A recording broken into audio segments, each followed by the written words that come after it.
Greetings everyone, this is Aarti Jindal. Today's topic is vocabulary development. First of all, before starting this video, if you are new to my channel, kindly subscribe my channel and don't forget to hit the bell icon to get the recent updates. So let us start with our topic, that is vocabulary development. What is vocabulary? क्या होता है vocabulary? पहले हमें ये जानना बहुत ज़्यादा ज़रूरी है. बेसिकली जो भी चीज़ें, जो भी शब्द हम यूज़ करते हैं, जो भी वर्ड्स हम यूज़ करते हैं अपनी डे टू डे लाइफ में, वो हमारी वोकैबुलरी को शो करता है. तो जब भी बच्चा जब बहुत ज़्यादा छोटा होता है तो तभी से हमें उसकी वोकैबुलरी पर काम करना बहुत ज़रूरी हो जाता है. जस्ट लाइक हम नॉर्मली घर में यूज़ करते हैं कि मुझे पानी पीना है, तो इंस्टेड ऑफ कि हम पानी बोलें, बच्चे को पता होना चाहिए हिंदी भाषा भी उतनी ही इम्पोर्टेंट है, बट उसे कहीं ना कहीं ये चीज़ भी पता होनी चाहिए कि हिंदी में अगर हम पानी बोलते हैं तो इंग्लिश में हम उसे वाटर बोलते हैं. गिलास है तो उसे हम ग्लास बोलते हैं. तो छोटे छोटे सेंटेंसेस हम छोटी सी एज से ही बच्चे को बताना स्टार्ट करें तो कहीं ना कहीं बच्चा हिंदी और इंग्लिश दोनों ही लैंग्वेजेस को रिलेट करना स्टार्ट करता है. तो वो चीज़ें बहुत ज़्यादा इंपॉर्टेंट हैं.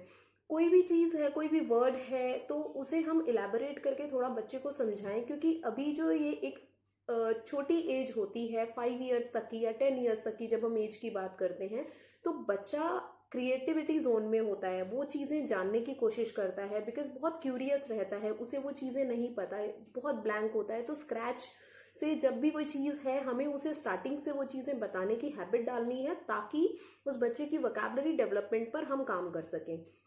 नाउ अगर हम वोकैबुलरी की बात करते हैं या हिंदी में हम शब्दकोश, जिसे हम इंग्लिश में वर्ड बैंक भी बोल देते हैं, तो वो हम कैसे बढ़ा सकते हैं. देखिए, 4 चीज़ें होती हैं, 4 स्किल्स होती हैं जिसे हम LSRW भी बोलते हैं. L stands for listening skills, S stands for speaking skills, R stands for reading skills and W stands for writing skills. अगर हम बच्चों की इन चारों स्किल्स पर काम करें साइमल्टेनियसली, हिंदी लैंग्वेज है या इंग्लिश लैंग्वेज है, अगर हमने इन चारों स्किल्स के ऊपर काम किया तो कहीं ना कहीं वो बच्चा आगे जाकर के मात नहीं खाता. तो लिसनिंग स्किल्स का मतलब होता है कि जब हम सपोज मैंने अपने बेटे को लिसनिंग कुछ भी स्टोरी सुनाई, तो स्टोरी सुनाने के बाद जब मैं उस स्टोरी से रिलेटेड क्वेश्चंस अपने बेटे से पुट करूं तो वो कितना उस चीज को लेकर के आंसर करता है, that comes under listening skills. की मतलब बच्चे ने कितना सुना, कितना ग्रैस्प किया, कितना उस चीज को समझा और वो कितना केपेबल है उसी चीज से रिलेटेड, उसी स्टोरी से रिलेटेड आंसर करने में. तो कहीं ना कहीं वो सुन के समझ पा रहा है और रिलेट करके वो आंसर बता पा रहा है.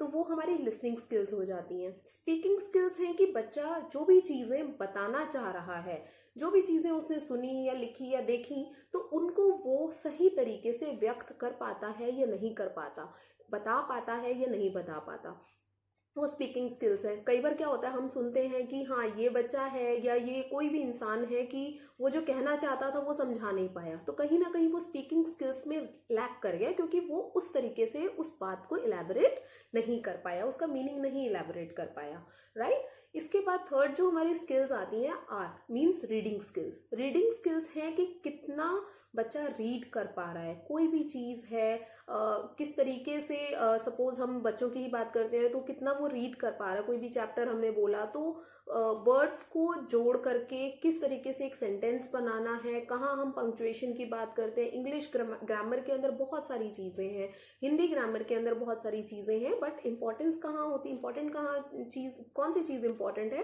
कि उस चीज़ को समझना, पढ़ना, लिखना, बोलना, सुनना, ये चारों जो कौशल जिसे हम बोल देते हैं, श्रवणात्मक कौशल है या लिखने के लिए हम बात कर रहे हैं, तो उन सब चीज़ों पर हमें वर्क करना बहुत ही ज़्यादा ज़रूरी है. इसके बाद हमारा लास्ट आता है राइटिंग स्किल्स. तो कोई भी चीज़ है उसको प्रॉपरली बच्चा किस तरीके से लिख पा रहा है, तो वो राइटिंग स्किल्स के अंदर आता है, राइट. तो मैंने जो भी बात की वोकैबुलरी, तो vocabulary helps the children to think and learn about the world. तो इस पूरी दुनिया के अंदर जो भी चीज़ें हैं, अगर हम सपोज मार्केट जा रहे हैं, छोटे बच्चे हैं, साथ में बच्चा हमारा साथ में जा रहा है, तो हम ये चीज़ बोल सकते हैं. हम ये नहीं कहते कि हम दुकान पे जा रहे हैं, सामान लेकर आ रहे हैं, तो हमें वो चीज़ बतानी है. हम शॉप पे जा रहे हैं, शॉपकीपर के पास से हम सामान ले रहे हैं, तो कहीं ना कहीं हमने वो सिंपल चीज़ों के अंदर ही बच्चों को सिंपल लैंग्वेज के अंदर ही हमने बच्चे को 2-3 वर्ड सिखा दिए। शॉपकीपर है, शॉप है, ग्रोसरी वेंडर है, या मतलब नॉर्मली कुछ भी, राइट, ग्रीन ग्रोसर है, या फिर हम किसी भी ग्रोसरी शॉप पर जा रहे हैं, वहां से क्या चीजें हम लोग ले सकते हैं, या व्हाटएवर, कोई भी चीजें हैं, कोई भी, अगर हम अपने घर से ही स्टार्ट करते हैं वोकैबुलरी, तो छोटे लेवल से हम बच्चे को रूम्स के बारे में बता सकते हैं। बहुत सारी एक्टिविटीज हैं, TLNs हैं, जो मैं आपके साथ बाद में भी शेयर करूंगी कि हम कोई भी टॉपिक जो है किस तरीके से बच्चों को एक्टिविटी के थ्रू हम बच्चों को एक्सप्लेन कर सकते हैं, ताकि वो चीज ज्यादा देर तक वो रिटेन कर पाए, राइट। वो चीजें ज्यादा जरूरी है, क्योंकि कोई भी चीज है, देखिए हमारी सेंस ऑर्गन्स, 5 सेंस ऑर्गन्स हमारे पास होती हैं। फील करना, टच करना, या फिर सुनना, so eyes, ears, nose, tongue and skin, ये 5 हमारी सेंस ऑर्गन्स हैं। तो इन्हीं से हमें रिलेट करना है कि कोई बच्चा, हर बच्चे की एक अपनी कैपेबिलिटी है, किसी की लिसनिंग स्किल्स या अलग अलग तरीके से बच्चा रिएक्ट करता है। हम कह देते हैं बच्चा शरारती है, तो वो शरारती नहीं है, वो प्लेफुल है। तो जो भी उसकी लर्निंग है वो प्लेफुल मैनर में ही अगर होगी तो बच्चा उस चीज को एंजॉय भी करेगा, ज्यादा लंबे समय तक वो रिटेन भी करता है। तो बहुत सारे अलग अलग वेज हैं जो मैं अपने आने वाली वीडियोज में आप सबके साथ शेयर करना चाहती हूँ, राइट। तो वो सब चीजें हैं। अभी हम वोकैबुलरी की बात कर रहे हैं, तो वोकैबुलरी इसीलिए ज्यादा इंपॉर्टेंट होती है हमारे लिए, ताकि हम कोई भी वे ऑफ कम्युनिकेशन अपना अच्छा बना पाए, राइट। सो अब हम कौन कौन सी वेज है जिससे कि वोकैबुलरी को एनहांस कर सकते हैं। Talking kids through their daily routines, ये हमारा फर्स्ट है कि जो भी हम डेली रूटीन में बात कर रहे हैं, कम हेयर, सिट हेयर, आओ, बैठो, तो सिंपल सी चीजें, bring a glass of water for me, और go and sleep there, just stay away from me, go, you have to sit properly and all that. ये छोटे छोटे सेंटेंसेस हैं जो हम बच्चों के साथ डेली लाइफ में ही यूज करेंगे, तो वो उन चीजों को लेकर के, उन बातों को लेकर के हैबिचुअल हो जाते हैं, राइट। सेकेंड है टॉकिंग ड्यूरिंग प्रिटेंड प्ले। कोई भी हम गेम खेल रहे हैं तो वहां पर हम उनके साथ बात करें। ब्लॉक गेम्स हैं तो वहां पर हम बात करें। इंग्लिश लैंग्वेज को हम इसी तरीके से इंक्रीज कर सकते हैं। अगर हम बच्चे को बोलें कि नहीं आज हम प्रेजेंट टेंस करेंगे, कल हम पास्ट टेंस करेंगे, तो वो बच्चा कहीं ना कहीं बर्डनाइज्ड होगा, तो बोरिंग। अब आजकल के टाइम पे एक्सपीरियंशियल लर्निंग का टाइम है। रोट लर्निंग हमारे, मतलब जब हम छोटे हुआ करते थे तब उस टाइम पर होती थी। तो अभी तो हमें जो भी चीजें उनके साथ हमें उन्हें सिखानी है, तो कहीं ना कहीं हमें इन सब चीजों पर ध्यान रखना पड़ेगा कि बच्चा कितना एक्टिवली पार्टिसिपेट कर रहा है उस एक्टिविटी के अंदर, और कितना वो लर्न कर रहा है उस एक्टिविटी से। तो जो भी चीजें हैं वो एक्टिविटीज के थ्रू करवाएंगे, तो इसी वजह से बच्चा अच्छे से करेगा। इसी वजह से स्कूल्स के अंदर ट्रेंड चेंज हो रहा है, एक्सपीरियंशियल लर्निंग है, स्मार्ट क्लासेस अरेंज हो रही है, ताकि जो भी बच्चा देखे उससे अच्छा सीखे, राइट, और लंबे समय तक उसको याद रहे।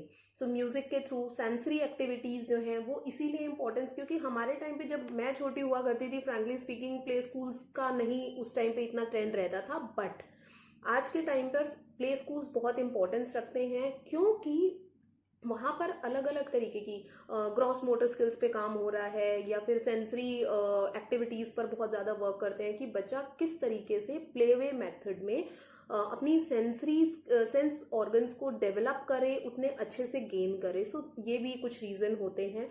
अलग अलग कॉन्सेप्ट्स हमें बच्चे को बताने चाहिए एक्टिविटीज के थ्रू, ताकि हम डिस्क्रिप्टिव वर्ड्स को यूज करें अपनी एक्टिविटीज में। छोटी क्लासेस की बात करते हैं तो up, down, left, right and all that, ये कुछ चीजें हैं जो हम अपनी वोकैबुलरी में डेली रूटीन में ही हम यूज कर सकते हैं, राइट।